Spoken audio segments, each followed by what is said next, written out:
Gerry Adams and Mo Mowlam meet for first time since ceasefire talks described as constructive. Severe flooding continues and claimed the life of a County Clare farmer. Computer giant Microsoft takes a multi-million-dollar stake in Apple. And in athletics, Susan Smith qualifies for the final of the 400 metres hurdles.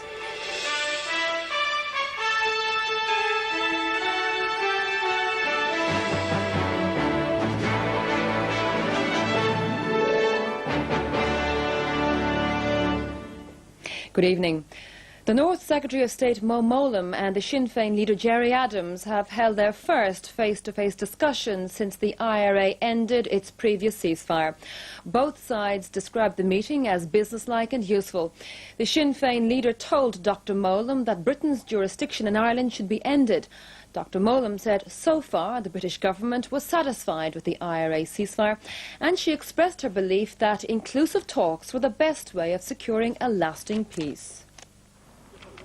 No public handshakes at Stormont as the Sinn Féin delegation arrived for its first face-to-face meeting with the Northern Secretary since the breakdown of the last IRA ceasefire in February 1996. As both sides met for nearly 2.5 hours, security sources in the north said the IRA's new ceasefire is being fully observed. There's no targeting, no surveillance.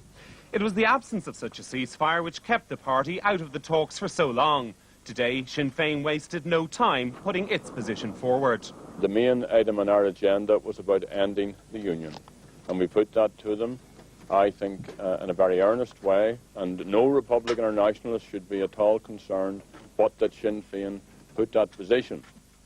But Gerry Adams appeared to indicate that Sinn Féin might be prepared to accept something less as a halfway house to unification. In the meantime, this state, as Martin has said earlier, needs to be fundamentally changed, and that means right across a range of issues that there has to be deep-rooted fundamental change on constitutional issues, on political issues, economic issues, social issues and cultural issues. For her part, the Secretary of State Mo Mowlam said a wide range of topics had been discussed, including confidence-building measures. Mo Mowlam said inclusive talks were the best way of securing a lasting peace. The only way that, in my opinion, we are going to get to a state where we do not get further killings and violence that lose further lives is unless we sit down and talk inclusively across the board in Northern Ireland. That is what we're trying to do, and I think we're closer than we have been for many, many years. Included in the high-profile Sinn Féin delegation was County Kerry Republican Martin Ferris, convicted following the 1984 Marita Ann arms seizure. This meeting was just as significant for its symbolism as for its actual substance. In effect, both sides laid out their respective positions today. More meetings are planned over the coming weeks. So it seems, barring any breach of the IRA ceasefire, Sinn Féin is set to take its place at the talks table on September the 15th.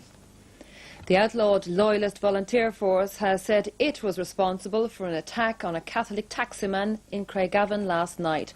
A gun was pointed at the driver, but he managed to escape. In a statement, the paramilitary group also warned Republicans to stay out of Loyalist areas. This was the latest in a series of incidents to be claimed by the breakaway Loyalist Volunteer Force, which is not a party to the combined Loyalist Military Command ceasefire. A telephone call lured a Catholic taxi driver to the Loyalist Parkmore estate in Craigavon around 11 o'clock last night. Two masked men, one with a handgun, attempted to take him from his car, but he managed to escape and his attackers threw a petrol bomb at the vehicle as he sped away. The attack was condemned by the SDLP and Sinn Féin, who said it had all the hallmarks of a sectarian attack. An Ulster Unionist councillor also criticised those responsible. I would totally deplore any actions by anyone acting on behalf, who would claim to act on behalf of unionists at this particular time. I hate really to see anybody call themselves a loyalist to act in the same way as Sinn Féin IRA or any of these Republican movements, how they operate. A 67-year-old farmer from